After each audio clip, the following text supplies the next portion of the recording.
Hey everybody, this is Q&A with Coach MJ number 37. Thank you so much for watching, sharing with your friends, submitting your questions, because I'm here to help you be a better athlete. This week's questions start off with, what is the best cadence on a bike? From Amy. The best cadence on a bike. Ideally, it's 90.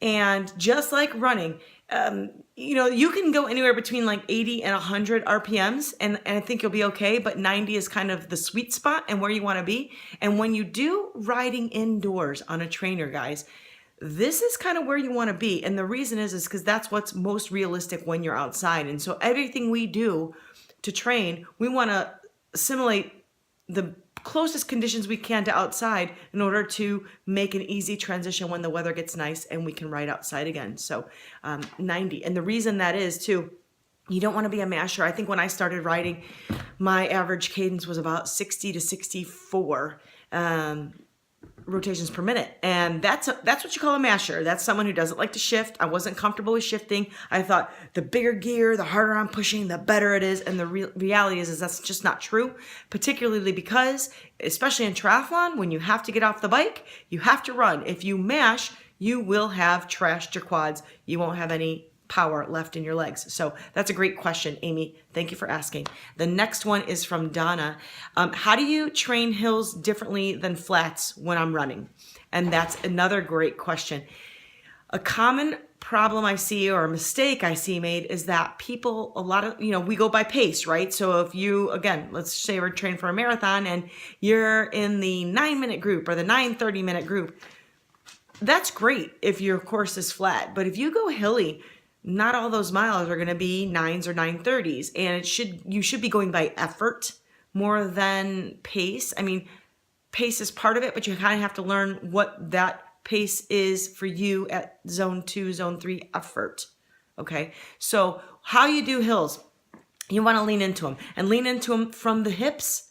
Okay, not the waist. You don't want to bend over. You want to lean into them from the hips. You want to lean in going up. Take shorter, smaller steps. Yes, you're going to slow down going up the hill. Let everybody pass you. Doesn't matter, because on the downhill, you'll get them.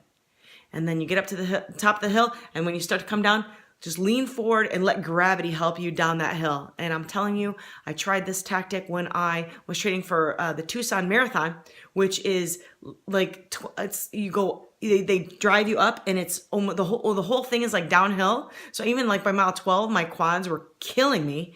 But I learned how to run downhills, and that's how I qualified for Boston. So that's a great question, Donna. Thank you so much for asking. And then number 3 is from Dan. How do you stay motivated to train in the winter?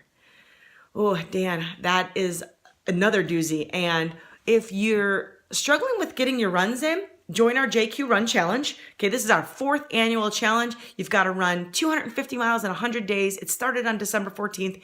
You can still jump in, and you report your miles every week. It's just for fun, but it's just to stay motivated. We post a lot of videos and comments and pictures as how our progress is going, and just kind of keep each other motivated and supported. The other thing I will tell you is to try something new. Try a new sport.